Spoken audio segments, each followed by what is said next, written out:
Atratra ny tanjona ho an'ny fédération taranja fototra atletisme hoy Ramatoa Norilalao Ramanatsofo lohan'izany fédération taranja fototra atletisme izany teo amin'ny fandraisam-peo amin'ny namanana Robert Kotomalala moa no nilazahany Ramatoa Norilalao Ramanatsofo izany fatratrarana ny tanjona tamin'ny fikarakarana ity marathon de Tana ity izany. Tia dia fasivambe folo tia dia azo lazaina hoe mora kokoa ny fikarakarana anazy satria ny fahatongavana dia eto amin'ny stade de l'Arby zay efa siègenay azy efa misy ny broanay sy ny matériel-nay rehetrarehetra ary ny fianganana natao tery amin'ny vima fa tsy zavatra betsaka moa ny entina teny fa moramora kokoa zany azo lazaina hoe moramora kokoa fa mitovy ihany mo fikarakarana izy io sady natao boucle izy io dia raha ny fanasiana ny point de ravitaillement sy ny point de posement verindroa dia afaka doublena zany point iray zay na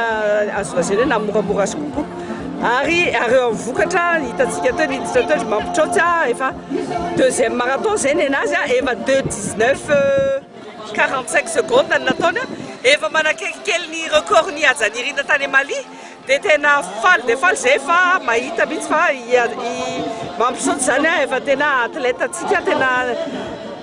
rehefa kelikely ngamba izy mbola ienano zay ny performance dia tena velom-panantanana be ny fédération malagasy ny malagasy rehetrarehetra eo amin'ny lafitrezaka satria misy ny mampisaoty hatramin'izay masy mampisaoty na zanona teo amin'ny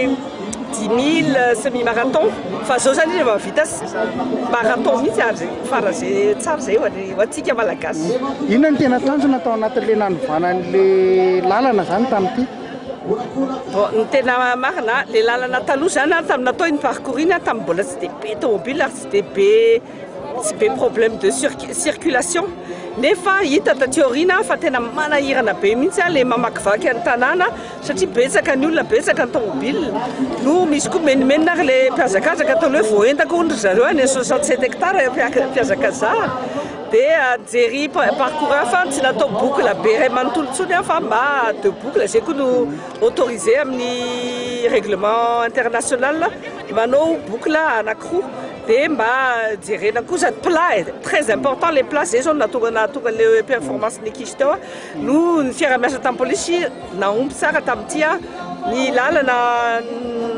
vahana tsara tsy voasakana tsara tao teo amin'ny 10 kilometra somary tao daholo natao hoe ireo mpiazakazaka kalaza niovany tompontakan'ny Madagasikara tamin'ity avotsitra teo ampelantanan'ireo zay efa mahazo azy zany fa olom-baovao inona ny azonao ambara mahakasika an'izay? Tena tsara be zany olom-baovao zany fa mila miakatra koa ny tonga koa ny performance ny tanora tatiorina mampiseho zany efa misy relève tsika eo amin'ny lafitrezaka eo amin'ny 10 kilometra ny matanjaka anisan'ny matanjaka moa zany ry Ajanirina ry Obilalaina nanao 10 kilometra fa zareo amin'ny endurance moa izy matanjaka be fa mbola alefa ry zareo andeha hanao premier championnat d'Afrique ny ultramarathon any Afrique